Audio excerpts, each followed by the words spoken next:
Sa panahon ng mabilis na impormasyon at kaliwat ka ng balita, kailangan mo ng isang channel na mapagkakatiwalaan, diretso at para sa bayan.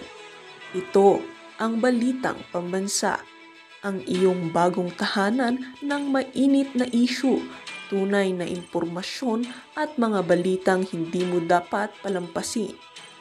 Mula sa mga trending na kaganapan sa social media hanggang sa mga seryosong isyong pambansa.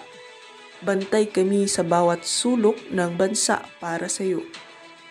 Hindi lang basta chismis, kundi validated news, mga impormasyon na may batayan at mga kwento ng tunay na buhay Pilipino. At kung gusto mong laging nauuna sa kaalaman, huwag kalimutang mag-like, mag-share at higit sa lahat, mag-subscribe. Dahil sa Balitang Pambansa, balita mo, boses mo, bayan natin ito.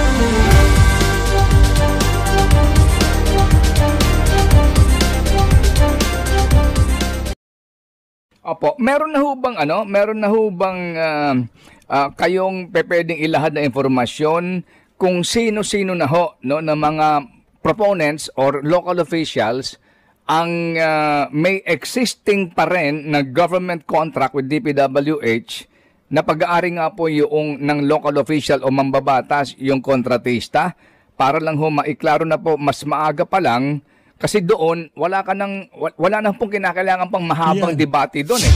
Kasi klaro po naman ang mga batas na umiiral na bawal yun. Meron ho ba kayong pwedeng mai-present sa amin, sa bayan na gano'n na pong pag-aaral ng inyo pong mga team? Nako, yun na nga mga kababayan, naglabasan ng mga larawan at mga video na kung saan tila bagang pinandidirihan ng ating presidenteng bangag noong dumalo siya dyan sa ASEAN Summit. Ayan ho, presidente ng Brunei, tignan nyo ho ang gagawin niya dito kay Marcos Jr. Panoorin ho natin to mga kababayan. Grabe naman yan. Ayan o. Dumidistansya talaga eh. O, ayan o. O, yung isa napatingin siya. Ayan o. Tingnan natin ha. O, lumayo siya eh. Naku, baka mahawa ako nito. Sabi siguro, bangag to eh. Di ba? O, tingnan nyo o. Tila bagang merong sakit ang presidente natin at pinandidiriyan ho siya ng ibang mga world leader. Di ba? Pinandidiriyan ho si Marcos Jr. eh. Ayan o. Tingnan niyo yan, no? Grabe, oh. Yung isa napatingin. Yung itong nasa likod, napatingin. Aba, may bakante pwesto dyan, ha? Sabi siguro. Oh. Pero di niya pa rin pinuntahan. Lumayo siya kay Marcos Jr. Oh. Oh. Ayan, oh. Linagay siya sa tabi, ano, yung sa Brunei. Layo siya. Oh, sabi siguro, ano to? Pero nung panahon ni dating Pangulo Rodrigo Duterte, lahat to gusto makapagpa-picture kay Tatay Diggs. Lahat to gustong nga pagka merong pagtitipo ng mga pinuno ng iba't ibang mga bansa, nagpapaselfie ho sila kay Tatay Digong. Dito kay Bangag, tingnan nyo naman ho yan. Oh, napatingin yung isa. Oh, naku, wag ka dyan. Baka utangan ka niyan o baka may mawala sa gamit mo dyan. Laki sa nakaw yan eh. Oh. Grabe naman yan. Di ba nakakahiya ho yan? Pero bago yan mga kababayan, isang like at isang subscribe. Masaya na ho tayo dyan sa magsusumali sa ating community. Yung join button, nandyan lang ho sa baba. Rekta ho tayo dito kay Sir, Eli Solidar. Ha? Pakinggan ho natin ang kanyang mga punto de vista. Kaugnay, doon sa naging talakayan itong si Sir Jen at itong si Senator Rodante Marcoleta noong Biyernes dyan sa Saganang Mamayan. Panoorin ho natin mga kababayan. Ito, okay. Na po. Ito ang mga natumbok ni Senator Rodante Marcoleta at ganyan din po ng testimonya ni dating Sergeant Orly Gutesa. Yan. At kung saan ay ngayon na-kumpirma at talagang na-monitor po mismo ng kampo ni Senator Marcoleta na grabe po yung pagkapakalat ng mga fake news at upang sirain, wasakin yung kredibilidad ni Sergeant Gutesa at maging si Senator Marcoleta at ipinipilit na tila siya po ay itong si Gutesa ay pinilit lamang at binayaran di umano ni Marcoleta at ni dating Congressman Mike Defensor. So sa ngayon ay talagang grabe ho yung napakalawak daw po ng pagpapakalat ng fake news. Yan. At may mga ginagamit na kunwari na ito pong si Gutesa ay nagsalita na kung saan ay umamin na siya po ay pinilit lang daw ni Senador Marcoleta at Mike Defensor na magsalita laban po dito po sa mga natutukoy ho, siyempre si dating Speaker Martin Romualdez at gayon din po itong si Zaldico, mga kababayan. Pero maliwanag naman ho, no, at yung mga pahayag ni Sergeant Gutesa ay tumutugma sa testimonya ho, di ba, ni Henry Alcantara at Bryce Hernandez, na kung saan ay yung bahay ni Zaldico diyan po sa Valle Verde, diyan po, no, iniipon yung pera tapos dinideliver sa condo unit ni Zaldico diyan po sa BGC. So nagtutugma ho, mga kababayan, pero hindi ko alam bakit ho ganon.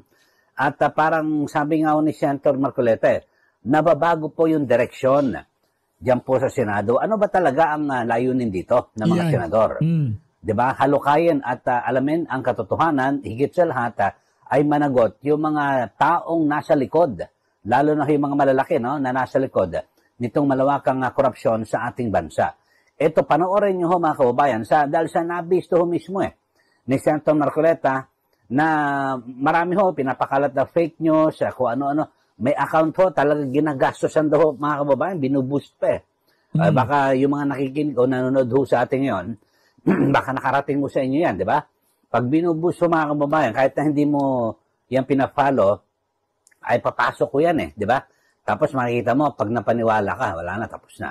Ang target daw ho, 1 million ito, panoorin nyo ho ba ang pahayag at ni Senator Marcoleta. Grabe ho, di po ba talagang naglalabasan, kasi alam nyo ho ngayon sa social media ay minsan pag hindi ka naging maingat, di po ba, sa iyong pagtingin at pag-intindi sa bawat mga issue na lumalabas, maaring ikaw ay mahulog sa kasinungalingan, di po ba? Ikaw ay mabitag ho ng mga mali at mga fake news na tinatawag, di po ba? So, napaka-importante na pag tinignan nyo, i-ano nyo na lang ho. Sabihin natin, i-check nyo ho mabuti, i-double check nyo ho. Kasi yung mga imposible na sasabihin, kasi ito pong halimbawa si Gutesa na sinasabi, biglang lumutang di umano, kunwari, na nagsasalita na, pero hindi naman mismo interview nasa art card lang may mga ganon-ganon, kunwari. At kung sakasakali na may lalabas na halimbawa, parang siya po yung nagsasalita, alam niyo naman ngayon yung AI AI, oo. Yung boses ng mga naikokorek ko, napakarami ho at talagang napakatindi na ho ngayon ng teknolohiya. Pero eto ho, mga kababayan, yung aking pananaw ho rito. Kasi parang nalihis na po sa direksyon. Ano ba talaga ang dapat na pagtuunan ng pansin ng ating mga senador? Particular diyan po sa Senate Blue Ribbon Committee. Di ba? Alamin ang katotohanan at managot yung mga dapat na managot, yung mga nasa likod po nitong flood control project. At siyempre, makagawa po sila ng batas para wag na po maulit yung mga ganyang matinding korupsyon na nangyari dito po sa ating bansa. Di po ba? Correct. Sa ngayon, ang nakapagtataka ho, mga kababayan, yung nagbigay ho ng, ang sabi nga ho ni Senator Marcoleta na most credible, ito ho yung pinaka kapanipaniwala ng mga testigo na humarap dyan po sa Senado, sa Senate Blue Ribbon Committee, walang iba kundi si Sergeant Orly Gutesa. Yan. Kasi wala ho siyang mapapalaho rito Correct. At mas matatalo siya kasi, di ba, lalagay po sa alanganin, di ba, yung kanyang buhay at ang kanyang pamilya, di po ba? So, yun po ang binabanggit dito. Yung direction, nagtataka lang ho, mga kababayan, at na sinasabing sila ay malinis at talagang iligtas at wala po sa na hindi po sila korap. Pero bakit ang tinitira ay itong si Sergeant Gutesa, mga kababayan. At talagang alam ba, din-discredit ho, mga kababayan, matindi ho talaga ang ginagawa kay Gutesa. Halimbawa, dito na lang sa affidavit, sa pagnonotaryo, mga kababayan. Di ba, halimbawa, nagkaroon ng pagkakamali sa notaryo. Bakit si Gutesa ang tinitira? Dapat tirahin natin O, yung abogado. At yun ang imbestigahan, di ba? Yun ho, di ba may kasabihan, don't shoot the messenger. Si Gutesa, siya po ang parang mensahero ng katotohanan na dapat tingnan. Kasi nagtutugma ho, pati yung mga binanggit ho ng mga pangalan, yung sino ba yun? Paul Estrada at Mark Tiksay, o yung nagsasalansan ng pera. So nagtutugma po doon po sa mga naunang pahayag ng nina Henry Alcantara at Bryce Fernandez. So maliwanag ho ito mga kababayan na talagang tapos siya naman ho talaga ay naging tauhan ni Zaldico, ito pong si Orly Gutesa. So talagang kapanipaniwala ho mga kababayan, di po ba? Dapat doon sila mag-stick ho at talagang magtuon ng pansin, di po ba? Correct. Ito mga senador. Pero ngayon, ang pinagtutuunan ho nila ng pansin yung pirma at kung paano ma-discredit itong si Master Sergeant Orly Gutesa. Talaga nahahalata mo, bakit tinudurog po yung kredibilidad? Di-discredit ito pong si Orly Gutesa. Sa halip na halimbawa yung panotaryo, dapat ang questionin ng masinsinan yung abogado. Kasi lumilitaw ho yung mga iba pang mga dokumento pag inukumpara ay parehas At alam naman natin talagang yung tunay na kalakaran dito po sa ating bansa. Kayo, subukan nyo ho. Ako minsan gagawin ko magpapanotaryo ako na ibibideo ko na. Titignan nyo, wala akong harap na abogado. Yan. Itatanong lang kung ang dokumento tapos aalis yung tumanggap ng dokumento, babalik, pirmado na. Tapos, babayaran mo na. At sabihin mo na kung magkano babayaran mo, ayun na. Pagkatapos notaryo, pirmado na, ikaw bang nagpanotaryo? Kailangan pa ba? Hindi. Pwede ko ba makaharap yung abogado? Hindi na. Ang gusto mo lang notaryo Tsaka iniisip mo na legal yung kanilang pwesto. Kasi may nakalagay pa notary public di ba? May mga nakapaskilo dyan May opisina.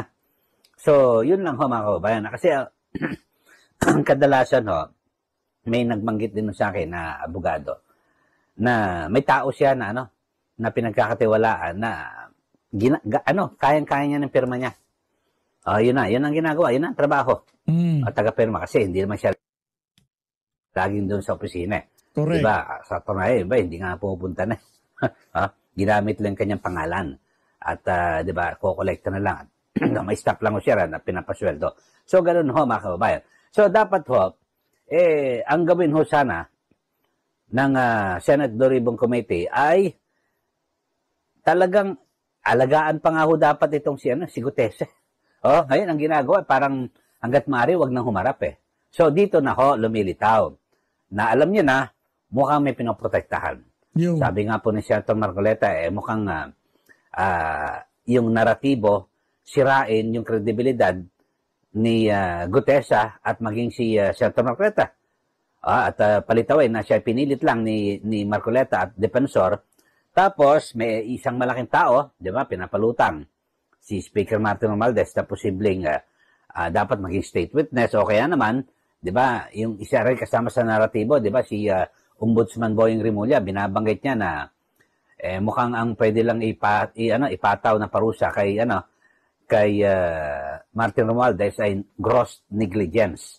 Yung parang pagpapabaya lang, kapabayaan At dahil siya rin po speaker at hinayaan niya yung kanyang chairman ng House Committee on Appropriations na si Zaldico na ayusin at talagang gawin yung mga anomalya diyan po sa budget. So talaga makikita niyo kung sino ang target. Ang target na i-absuelto at yung target na sirain, ito pong si Gutesa. Kayo ho, ano masasabi niyo rito sa ating mga kababayan? Nako, comment react na ho kayo dyan sa napakalupit na mga punto de vista na yan. Itong si Sir Orly Solidar, no? Eli Solidar pala, sorry. Eli Solidar, kaugnay dyan sa mga isiniwalat na yan. Itong si Senator Rodante Marcoleta. Ngayon naman mga kababayan, dumako naman ho tayo dito sa pagbibida na naman. Itong si Vince Dizon. Nako, base ho dito kay Vince, hindi na daw hindi naman daw pwedeng ibenta yung mga eroplanong napalabas ng bayek. Tinakas ng bansa kasi hindi naman basta-basta yan makakatakas kung hindi. Ito, pakinggan natin mga kababayan. Game. Secretary Vince Dizon, salamat po sa panahon, sir. Good morning po, Sir Ted, Ma'am Cha. Good morning po. Opo, unahin ko lang po itong, di ba ho at nag-announce na kayo dati, sumulat na ho kayo sa AMLAC para po doon sa pag-freeze ng air assets ni Zaldico. Ano ho ang nangyari? Bakit nakalipad yung 3? At hanggang ngayon daw, sabi ng kaap sa aming interview, wala pa rin pong freeze order kaya? Unang-una po, no, nag-clarify po yung kahapon nung date nung pag-arrest papuntang Singapore at Malaysia nung 3 sasakyan, no, 2 chopper, 1 eroplano. Ang dates po ay August 16, August 20 at September 11. So, dito sa mga dates po na to, kung titignan natin, wala pa pong file na kahit anong kaso nung mga panahon na iyon. Yes, So, sir. yun po yung no? Yun po yung dates noon, no? Ikalawa po, yung pong yung pong clarification nga, very clear na kahit na po nasa Malaysia yung 2 chopper at Singapore yung 1 eroplano, hindi pa rin po maibebenta yan dahil po nakapigil po ang lahat ng pag-register. Kung maaalala niyo po, Sir Ted, siya, nung pong Hindi maibebenta pero pwede pa rin gamitin. Di ba? Hindi naman talaga pagbenta ang issue datin dito eh. Yung paggamit o paghabol dito sa mga air asset na to ni Zaldico at dapat mapasubasta na sa lalong madaling panahon. Huwag nyo kaming paandaran na hindi maibebenta. Dapat hindi nakalabas in the first place. una po namin ginabas yung 13 air assets na di umano'y konektado kay former Congressman Zaldico. In-announce ko din po noon na may attempt na i-register itong 3 air asset na ito. At ito po ay napigilan dahil nga po doon, hindi po sila maibebenta. As to the freeze order po, ang makakasagot lang po talaga niyan, Sir Ted, ay ang AMLAC. Opo. No, opo. Kung yan po ay na ba o hindi. Opo. Naunawaan po namin, kasi ang AMLAC din po tinatawagan namin pero hindi ho available ang kanilang direktor para po sa panayam. Pero para lang ho mas maintindihan natin ng ating mga kababayan na nagbibigay po ng reaksyon dito. Ito pong freeze order particular sa air assets itong si Zaldico. Alam po namin yung 3 nakalabas bago po ang inyo pong liham po dito po sa AMLAC. Pero hindi ho ba ang inyong binuong komite, kahit paano, kahapon nandun po yung AMLAC sa inyo pong meeting sa ICI, hindi ba natin maipaliwanag lang what's taking them too long perhaps? Hindi ba sa inyo naipaliwanag? Ano ba ang proseso dito? Bakit po may katagalan kaya? Ang sabi ng nila is, kapag po sila ay nakatanggap ng isang information tungkol sa mga assets, kailangan po nilang mag-build up ng mga dokumento para i-submit sa Court of Appeals para sa freeze order. So, yun lang po ang sinabi nila. Alam niyo naman po, hindi po madaling makakuha talaga ng impormasyon sa AMLAC. Dahil marami pong mga requisitos at maraming mga maraming mga criteria bago sila makapaglabas ng impormasyon. Kahit po sa amin. Kahit po sa amin na parte na rin ng gobyerno. Opo. Sige po. So, pero naman po, mabilis naman po silang kumilaw sa internet. In fact, ang sinabi ho nila, mga mahigit 2,000 ng mga accounts at assets ang kanilang na-freeze. Opo, we understand that we have to go through the process. Kaya nga po kami nagkaroon ng panayam para lang maipaliwanag ninyo, doon po sa mga taong naiinip na at hindi ho din siguro naunawaan ng lubos yung dapat na pagdaan ng legal process. Dito po ngayon sa inyong pinag-usapan. Pero ulitin ko lang po, Sir Ted, ulitin ko lang po, ang importante po dito is hindi po maibebenta at kapag ang mga assets na ito ay ultimately na subject na ng pagbabalik yun to sa gobyerno, ibig sabihin yung forfeiture, kahit na nasa labas sila ng bansa, makukuha po natin lahat. Opo. Yes sir. That's a very good assurance sa mga humihingi nga po. Kunin nyo na sa lalong madaling panahon para mapasubasta na natin yan. baka ipasubasta lang yung mga sasakyan nitong Diskaya di ba? Pero yung mga air asset nitong si Zaldico, wala, papasyal-pasyal sa iba't ibang mga bansa, di ba? Ito na accountability. Secretary, yung nabanggit niyo po kahapon dito po sa meeting para sa forfeiture ng mga ill-gotten wealth. Ito ho, paano, who's in charge at ano ho dito ang sistema ng prioridad? Opo. Paano po? Ganito po, no? Ang in charge po dun sa working group natin sa pagbabalik ng pondo ay ang Office of the Solicitor General. Si Solicitor General Lelen Berberabe po ang in charge, no? Siya po ang in charge dahil siya po under the law, siya po ay may power na mag-initiate ng mga legal proceeding para maibawi o maibalik ang perang ninakaw sa taong bayan, no?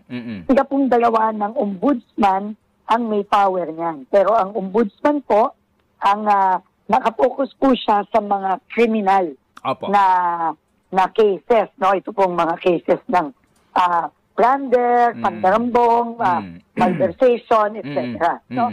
So, ang ginawa po ng Solgen, na tingin ko, no, magandang ginawa is pinagsama-sama po niya lahat ng mga iba't ibang ahensya ng gobyerno na may kinalaman sa pagbabawi ng pondo. Nandyan po ang AMLAC, nandyan po ang CAAP, nandyan po ang BIR, ang Custom, at iba pang mga ahensya.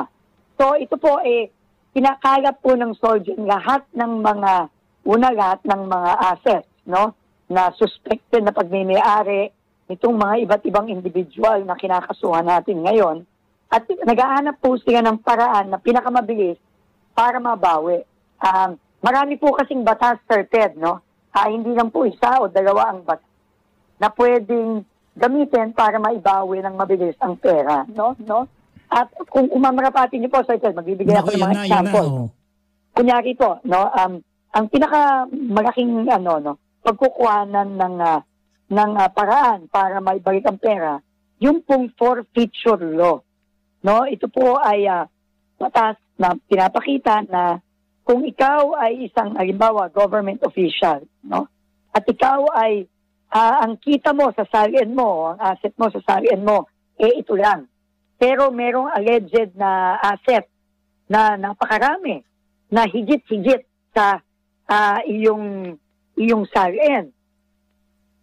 Pwede po kagad mag-file ng kaso immediately sa Regional Trial Court ang ating Solicitor General. At madali lang pong ipatunayan ito dahil nga kitang-kita mo sa public record na mahigit sa iyong yaman ang mga alleged na asset na suspected na ikaw din ang may-ari. So, at ang maganda po dito, unlike sa criminal case na talaga pong yung tawag yung proof. Yung burden of proof nasa gobyerno, dito po sa mga kasong ganito, yung taong pinakasuhan ang dapat magpatunay na bakit ka mayroong ganyang asset, ganito lang naman ang kita mo. Yes, sir. Yes, sir. Sorry to interrupt. We have explained this. We have explained this so many times tong RA 1379. Sorry po. Na binabanggit niyo po nga kasi klarong-klaro po ito. Depende na lang ho sa bilis, no? Hindi kasi yung si Vince, libangan niya na ho yung masyadong mahilig magbida-bida. Yan ho talaga ang trademark nitong si Vince Dizon. Kailangan pa ho niyang ulit-ulitin yung mga naipaliwanag na para magmukha siyang matalino, talagang nagtatrabaho. Jen at ang kanilang mga kasama sa pagsasampa ng kaso. So, sir, ito lang po, no? Halimbawa, gawin natin specific po, mambabatas. Okay? Nasangkot dito sa skandalong ito. So, nangangahulugan ho ba na uunahin sila dito? Pwede yung mauna. Kasi po, halimbawa po, no, meron pong ebidensya na nagpo-prove na yung asset mo ay napakataas pero yung salian mo ganito lang. Okay. Pwede pong immediately on its own, no? Yung Solgen pwede na mag-file. Kahit na wala pang mga criminal cases. Basta po may ebidensya na nag-link sa isang government official sa mga ganitong klaseng asset na higit-higit naman sa kanyang salary. Kaya importante din po yung ginawa ng ombudsman na inopen na niya ang salary ng lahat ng mga opisyalis ng gobyerno. Okay, sige po. Pwede po yun, Sir. Opo. Dito po sa inyong ipinapangako dati, no, na uunahin yung mga low-hanging fruits kaninyo. Opo. Hindi lang ho namin maintindihan, ano ba ang proseso at pamamaraan ninyo para sa pagkakaso ng mga sangkot dito? Hindi lang contractor, kundi lalo na yung mga proponents.